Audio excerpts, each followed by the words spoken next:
Kenapa makcik tu tadi cakap pasal Ayah Maria? Bila Ayah Maria nak tengok kita? Dia tak sayang Maria ke?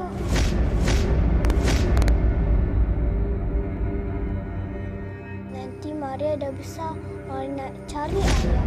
Bawa balik dia jumpa Mak. Mak selalu mengelakkan kalau Maria cakap pasal Ayah.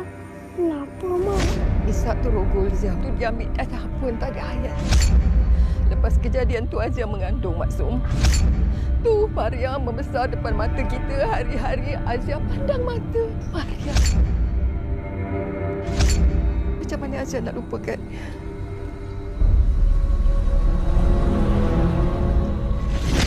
Maria sayangkan Mak. Maria sanggup buat apa saja untuk Mak.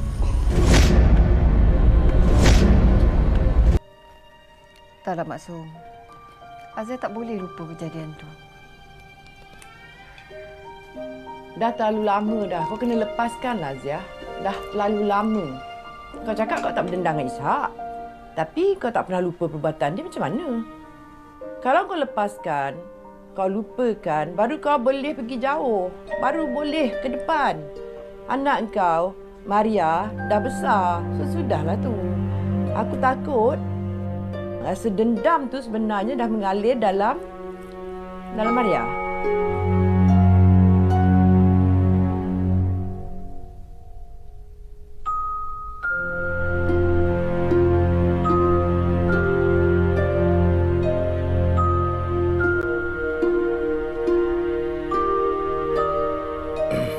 Baik, kalau tengok judulnya pun Dendam yang Tertangguh. Ya. Okey, dan kemudian kalau kita boleh fokuskan sebenarnya daripada kisah, mungkin siapa yang menonton memahami kisahnya secara saya terperinci. Tapi apa yang saya fokuskan daripada tadi adalah dialog daripada Ibu Fauziah tadi. Ya. Kalau kau menyimpan dendam, dia tak boleh nak move on, bermakna kita tak boleh nak ada satu kehidupan. Jadi itu mungkin antara situasi yang kita akan bincangkan pada hari ini, di mana kalau kita terus berdendam, terus memendam, kita tak boleh nak menjalani kehidupan kita secara normal sebenarnya. Betul tu Farid. Dan untuk itu kita bawakan dua tetamu di studio. Kalau boleh saya perkenalkan di sebelah Fahrin terlebih dahulu, Azmi Saad dari Khalif Baskers. Hai, Assalamualaikum, sihat? Assalamualaikum, Alhamdulillah, sihat. Alhamdulillah, penuh bertenaga. Hari itu bersama Azmi kat Singapura. Banyak. Dengar cerita, dengar lagu. Banyak. Memang sedap. Kalau tak ada dia, saya tak terhibur lah.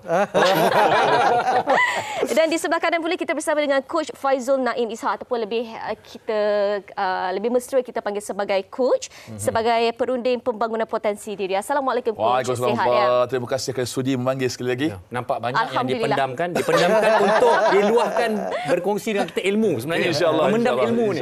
InsyaAllah. Okey, baik. Untuk ilmu yang pertama.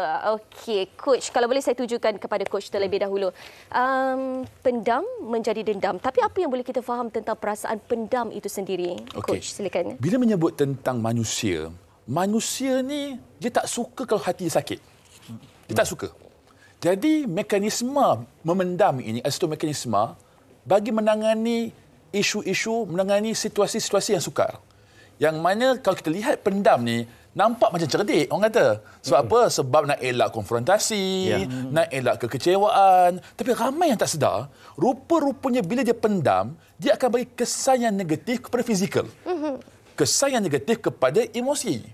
Dan kadang-kala disebabkan dia terlampau memendam, dia akan menjadi seumpama gunung berapi. Kerana dia pendam, sampai satu ketika lahar tu dah terkumpul, dia meletup. Yang itu yang kita bimbang. Yang mungkin akan menyebabkan berlaku tindakan-tindakan yang tak rasional. Hingga kan berlaku perpecahan, perceraian rumah tangga, sampai tahap yang paling kita sedih, sampai membunuh. Itu yang kita tak nak. Itu yang kita tak nak. Sebab tu bila sebut tentang pendam ini, ada orang kata, elok ke pendam? Pendam ni ada positif dan ada negatif dia. Okay. Dan bila kita sebut yang positifnya adalah untuk mengelak berlaku kekacauan. Elak berlaku orang sakit hati. Tapi kadang-kadang disebabkan kita dah terlampau nak menjaga hati orang, kita pula yang sakit.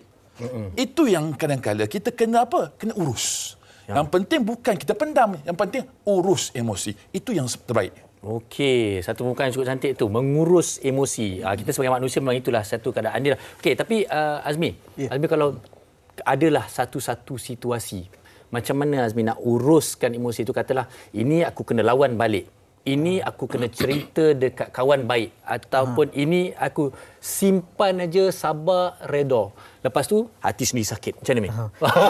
Kalau saya memang saya jenis bukan jenis lantang lah. Kalau saya tak puas hati pun kadang saya senyum macam tu je lah. Ramai orang kata macam saya ni tak pandai marah, kawan-kawan yang kata kan.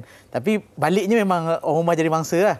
Saya akan cerita, bebel kat dia. Ceritalah kenangan tadi kena gini gitu. Orang rumah pun dengar. Memang orang rumah alhamdulillah dia pendengar yang baik, dia akan dengar, lepas tu dia akan respon. Lepas tu lepas habis cerita tu lega. Lepas tu saya tak mudah dendam lah. Biasanya kalau tak puas hati pun bila jumpa tu dia dah okey, saya pun terus okey je. Mudah memaafkan macam tu je lah. Jadi tapi kalau katalah kejadian tu berulang, orang yang sama tu tegur mengkritik kita, katalah mungkin bully kita dengan kata-kata atau perbuatan. Macam mana kita takkanlah tiap kali kena macam tu nak balik cerita kat rumah. Balik tu mana lega tak lega, geram juga. Satunya saya kurang berkawan. Okay. Jadi kurang kena macam tu lah. Mungkin saya bully orang mungkin ada juga. Jadi tak pernahlah saya rasa macam hari ni kena, waktu esok kena benda yang sama, taklah. Biasanya kalau dengan orang-orang yang saya rapat pun saya akan cakap je. Cakap aku kurang selesa kalau kau macam ni. Dia faham je. Yang penting cara saya cakap tu cakap baik-baik dengan dia macam tu lah. Padahal saya dengar memang orang kata Azmi ni baik orang. Penyabar orangnya. Tapi Azmi sendiri pernah ke rasa sakit hati dekat orang? Kalau sakit hati tu apa Azmi buat selain daripada luahkan dekat isteri tadi? Tak ada. Biasa kalau sakit hati memang saya akan diam, balik bercerita kat isteri. Lepas cerita, lepas tu kita sama-sama buat kesimpulan, lepas tu sebab kadang-kadang kita sakit hati tu sebab kadang kita salah faham. Jadi lebih baik kita kalau saya sendiri saya ambil jalan pendam dulu, nilai dulu apa yang dia cakap tu betul ke ataupun kita yang salah faham kan. Kadang jadi sebab tu saya pendam, balik cerita kat isteri, lepas tu selesai lah. Okey. Biasanya. Apa yang Azmi kongsi dengan kita Cik Fazul sebenarnya adalah salah satu cara mengurus. Setuju. Sekurang-kurangnya dia mengambil keputusan ataupun jalan bercerita. Setuju. Ada kawan yang mendengar, dia pendam sekejap, dia cerita, dia rasa lega. Dan itu antara salah satu cara. Okey, baik. Jadi kita nak cerita pasal mengurus daripada sudut pandang Cik Fazul sendirilah. Okey, bagaimana kita nak mengurus emosi kita untuk tidak memendam? Pasal saya kira kan sebenarnya kita boleh, satu kita balas. Betul. Kedua, kita pendam sampai bila-bila. Ketiga, ada orang lain mendengar atau mungkin ada cara-cara lain. Bila menyebut tentang mengurus emosi, dia ada banyak cara sebenarnya. Ada banyak kaedah yang kita boleh lakukan untuk mengurus emosi. Dan sebenarnya dia berbalik kepada bagaimana kita berkomunikasi dengan diri kita. Berkomunikasi dengan masalah. Berkomunikasi dengan persekitaran. Berkomunikasi dengan apa situasi yang berlaku pada hidup kita. Sebab dia sebut tentang dendam ataupun sebut tentang pendam ni, sebenarnya datang daripada 4 punca utama. Disebabkan pertama, sebabkan kita marah. Kita marah dengan satu suasana. Kita marah dengan orang. Dan bila kita marah, kita tak nak untuk luahkan. Itu yang menyebabkan kita pendam. Yang kedua adalah persoalan kita kadang-kadang kita rasa bersalah. Kita rasa bersalah dengan orang. Dan kita pendam rasa bersalah tu. Dan kadang-kadang rasa bersalah tu yang menyebabkan kita ni pula jadi murung, kita berfikir-fikir, malam tak tidur. Sebab apa? Rasa bersalah yang terlampau tinggi. Lepas tu tak nak minta maaf. Tak nak minta maaf. Ego. Itu juga. Dan ada pula perasaan yang mana kita rasa takut. Kita takut dengan suasana, kita takut dengan keadaan itu, kita takut ini. Sebab tu bila sebut perkara ini adalah persoalan bagaimana kita nak mengurus suasana itu, mengurus situasi itu. Sebab tu penting dalam diri kita. Pertama, bagaimana kita komunikasi dengan diri kita. Itu yang penting. Kita kena sedar dulu dalam itu. Dan kena tanya diri kita, kenapa kita rasa macam ni? Kenapa kita rasa macam ni? Sebab kalau kita tak tanya diri kita tentang apa yang kita rasa, kita tak acknowledge, kita tak mengiktiraf perasaan itu yang menyebabkan kadang-kadang kita buat keputusan-keputusan yang tak rasional itu. Sebab tu penting kena tanya diri kita dulu. Apa yang kita rasa sebenarnya? Dan apa yang menyebabkan engkau rasa begini? Dan apa cara terbaik untuk memastikan rasa itu berkurangan? Kena tanya diri kita dulu. Sebab sebenarnya dalam diri kita ni sudah ada sumber yang Tuhan beri pada kita. Sumber yang Allah beri pada kita untuk menyelesaikan masalah kita sendiri. Tapi yang penting kita kena memastikan diri kita berfikir. Sebab ramai orang ada masalah sebab apa? Sebab dia tak nak fikir dah. Dia dah rasa buntu dah. Itu yang menyebabkan akhirnya dia tak jumpa solusi, tak jumpa penyelesaian. Tapi bila dia bertanya pada diri kita, akan menyebabkan kita tanya diri kita, kita berfikir. Apa sebab aku rasa begini? Apa perkara yang aku nak?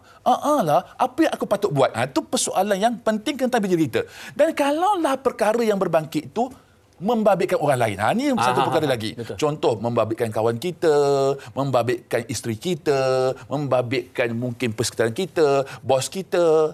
Penting kita kena berani bercakap.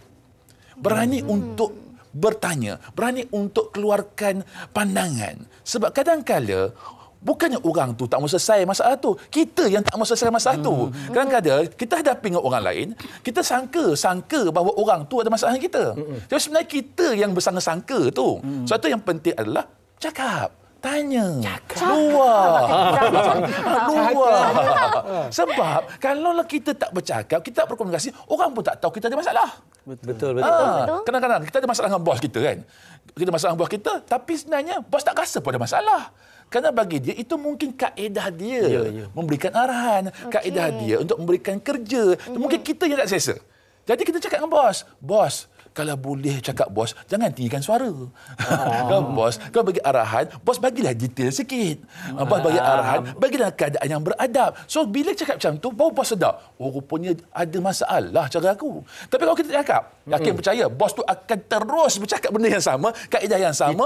Kita pula memendam. Akhir sekali, tu yang jadi bergaduh tu tuan.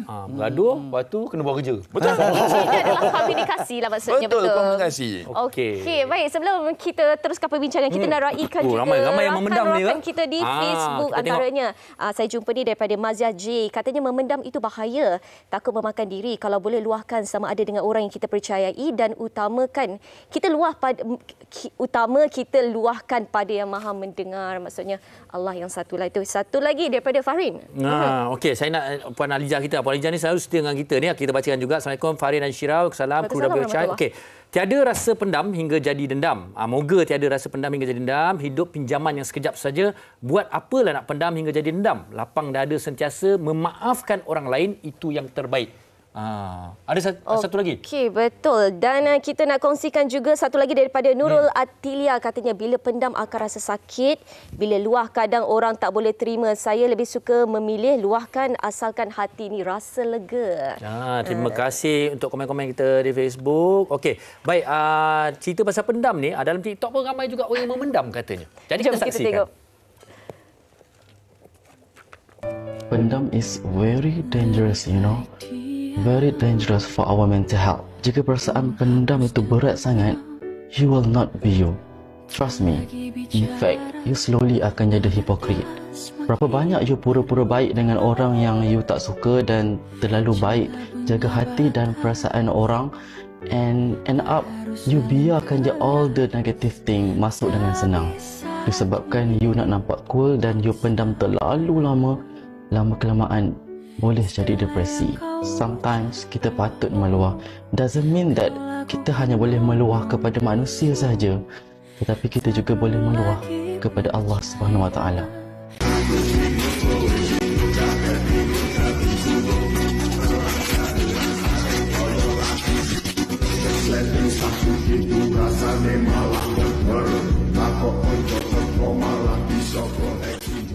Dalam hatiku ini sepenuhnya ku ingin memiliki, dan bila coba bangun dari Tapi cerita pasal dendam ni, Syirah, saya teringatlah. Kemaafan, dendam yang terindah.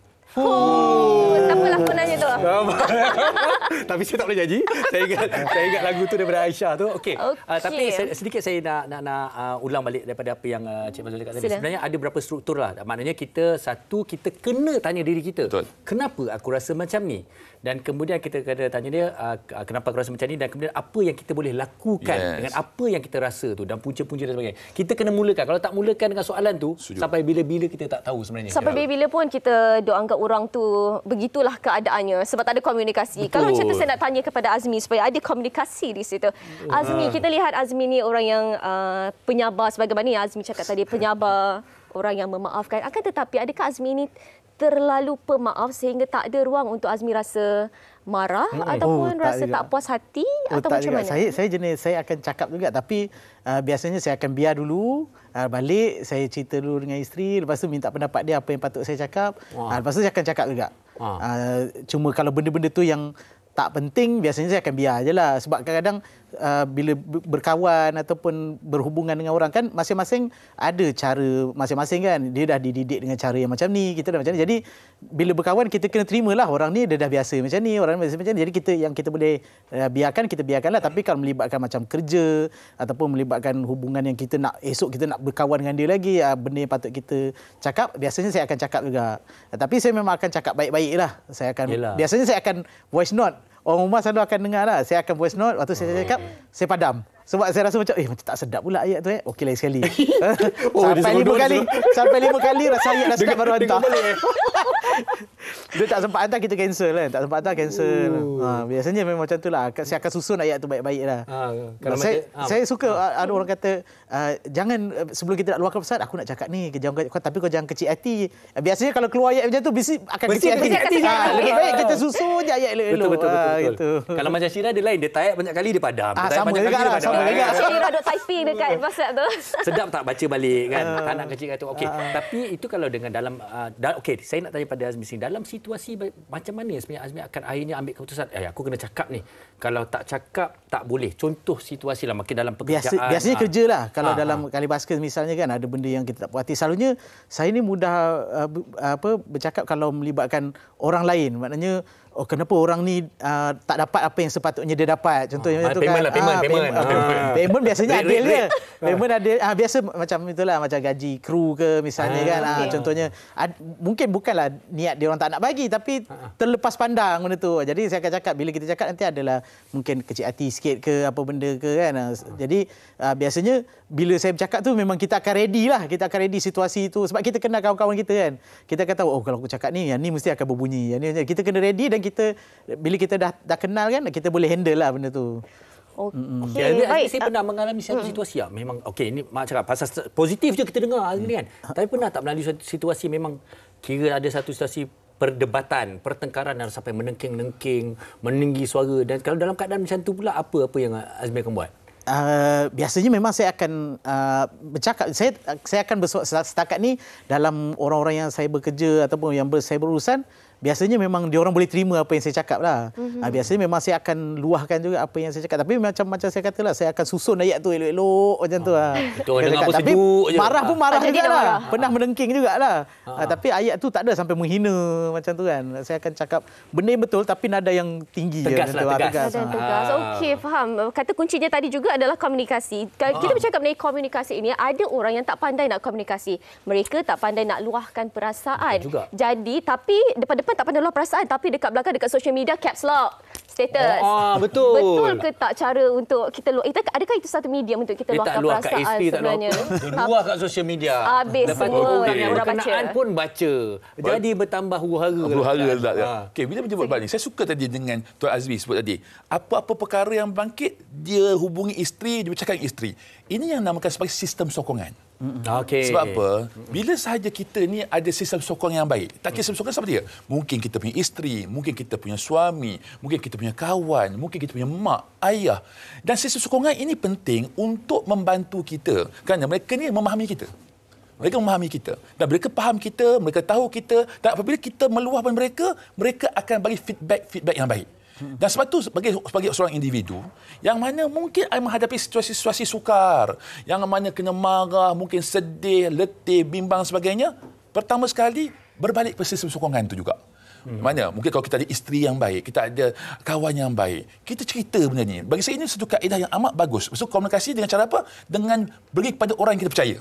Dan bila bertanya tadi, adakah elok kalau kita luahkan melalui ruangan-ruangan media sosial, ruangan-ruangan yang terbuka? Kalau tanya saya, kalau boleh elak, lebih baik elak. Sebab apa? Sebab bila kita bercerita kepada ruangan yang terbuka, sebab kita pun tak tahu siapa yang baca. Kita tak tahu siapa yang baca. Betul. Mungkin yang baca tu adalah kawan kita. Dan mungkin baca tu adalah orang yang kita marah tu. Betul. Yang mungkin ada orang yang mana kita ada perasaan tu. Dan benda tu tak menyelesaikan apa-apa. Tapi kalau kita cari kepada ruangan yang mungkin membantu. Contoh, membantu tadi sistem sokongan tadi. Mungkin bercerita dengan kaunselor, bercerita dengan coach, bercerita dengan guru kita, bercerita dengan mentor kita. Maka kita akan dapat penyelesaian. Dia tak akan dapat, orang kata, sekadar luar saja. Kita nak penyelesaian tu juga. Itu yang penting. So, tu bila sebut tentang persoalan memendam rasa dan sebagainya ni, ada orang kata, apa cara paling bagus untuk tangani benda ni? Sebenarnya kalau tanya saya, ada 2 cara paling bagus. Pertama, menangis. Menangis. Sebab ramai orang yang tak nak menangis. Sebab dia rasa bahawa aku jantan kot. Tak macu lah menangis. Tapi sebenarnya menangis ini adalah kaedah yang terbaik untuk luahkan perasaan. Sebab bila kita menangis, dia akan menyebabkan kita dapat mengurus dan menurunkan hormon stres tu. Hormon stres tu. Sebab apa? Bila kita memendam, hormon stres tu makin lama makin naik. Makin naik. Tapi kalau kita menangis, dia akan turun balik. Kita akan rasa lega. Sebab tu kalau orang yang mana sedih, bimbang, dia menangis, dan sekali, dia okey. Sebab dah luah. Dan sebagai contoh, kita menghadapi kematian bersama. Kematian, orang, kemalangan, sedih. Bila kita luah, akhir sekali, dah tak ada dah perasaan tu. Sebab apa? Sebab dah luah. Dan bila kita meluah, dia akan menyebabkan hormon-hormon yang menyebabkan kita mood swing. Sebab ada hormon mood swing ni. Yang menyebabkan hormon oksitosin ni pun akan hilang. Sebab tu penting, pertama adalah kita menangis. Yang kedua, ketawa. Ketawa. Sebab ramai orang, bila dia menghadapi situasi, suasana ini, dia susah nak ketawa. Dan ketawa ni juga adalah kaedah untuk apa? Untuk menurunkan hormon stres dan akan meningkatkan hormon bahagia. Yang bukan hormon endorfin tu. So kalau tanya saya, kaedah terapi yang terbaik, kalau kita memang tak ada sisi sokongan yang mana membantu, menangis je. Menangis dan ketawa. Okey. Saya bila Cik Fazul cakap ni, saya nak ketawa pasal. Saya tengok Cik Fazul datang Lungan Zizan dulu. Saya nak tengok. Macam mana teknik tu sekali lagi?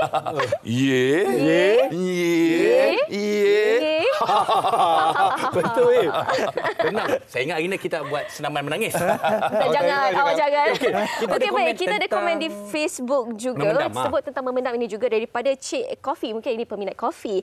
Katanya, selamat tengah hari. Saya memang dalam kategori pemendam. Apa pun masalah, saya tak pernah luahkan. Even kalau saya sukakan orang tu pun, saya tak pernah luahkan. Sebab saya tak punya pendengar, tak punya tempat untuk meluahkan. Tak tahulah sampai bila. Mungkin sampai dah meletup kot simpan. Baik, kita bercakap mengenai peranan orang sekeliling. Kan, Coach? Macam Cik Coffee ni, tak ada orang di sekeliling untuk dia meluahkan perasaan. Untuk situasi macam ni, bagaimana untuk kita uruskan diri sendiri, untuk kita pujuk diri sendiri? Okey. Bila sebut mengenai orang-orang yang sebegini, sebenarnya ada kaitan karakter manusia sebenarnya. Sebab karakter manusia ni, ada manusia yang jenis manusia yang happy go lucky. Dia memang happy je. Dia tak pernah nampak perasaan sedih dan sebagainya. Orang macam ni tak ada masalah. Ada ni orang saya tu. Saya tak ada masalah. Orang, individu yang mana jenis orang yang memang mudah menyatakan perasaan dia. Dia tak puas hati dia cakap. Dan orang macam ni, dia tak simpan hati. Sebab tu kalau orang macam ni, kalau dia marah, dah kali, jom ngopi.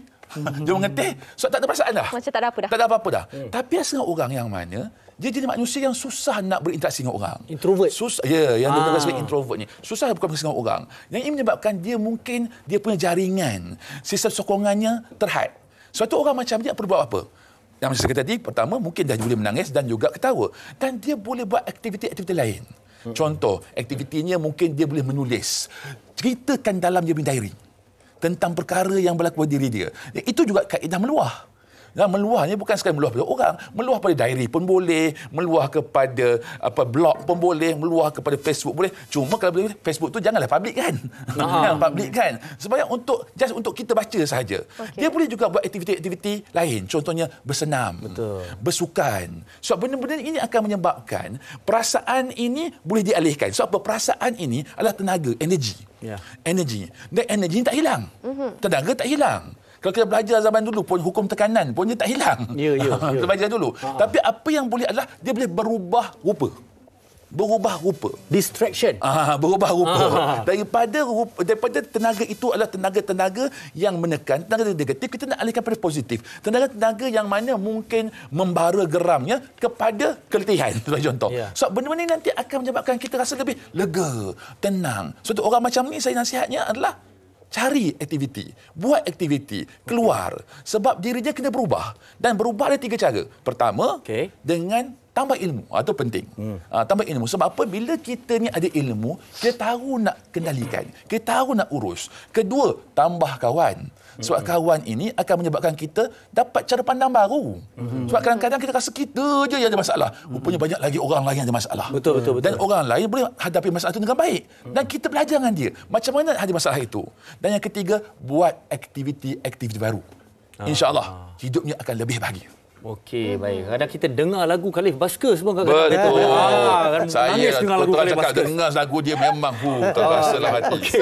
Ni di penghujung perbincangan kita ni, sedikit pesanan kerana Azmi seorang yang sangat positif, cara mengenali pun nampak bagus. Okey, mungkin apa yang boleh dikongsikan kepada penonton dalam, kalau boleh jangan pendam, menjadi seorang bersangka baik dan positif dalam kehidupan ni. Bagi saya sangat suka dengan apa yang coach cakap tadi tu. Pasal kena cakap. Satu benda yang kita kena jangan harap daripada orang lain adalah jangan harap orang lain akan faham kita 100%. Jadi kalau ada benda yang kita tak puas hati, memang kita kena cakap. Sebab orang tak rasa pun apa yang kita rasa kan. Kadang-kadang macam coach kata tadi lah, kita je yang rasa benda tu masalah. Bagi orang tu tak ada masalah pun. Jadi sebenarnya kita kena cakap, kena berkomunikasi. Yang penting cakap dengan baik lah. Jadi bila kita dah cakap tapi dia masih lagi nak buat benda yang sama, baik kita lari je lah daripada dia kan. Daripada kita sakit hati, kita lari je lah. Bagi itu penting. Yang penting betul macam coach kata je, kita kena ada kawan supaya kita dapat pengalaman baru ataupun dapat pandangan baru dalam hidup kita lah. Supaya kita kena tahu setiap orang ni cara pandang dia, cara fikir dia tak sama. Jadi kita kena raikan orang-orang yang ada di sekeliling kita. Best lah. Padu tu nampak dia berikan. Okey, baik. Coach Faizul Naim Ishak dan juga Azmi Saad, terima kasih banyak-banyak atas perkongsian. Jadi kami harapkan anda di luar sana dapat sedikit manfaat lah kata orang daripada perbincangan kita pada hari ini. Saya Syirah, saya coach. Saya kalau pendam tak jadi dendam, tak jadi marah. Saya takut saya pendam, saya jadi rindu. Itu saya kita nak dengar lagu Khalif Basker sekejap lagi. Okey.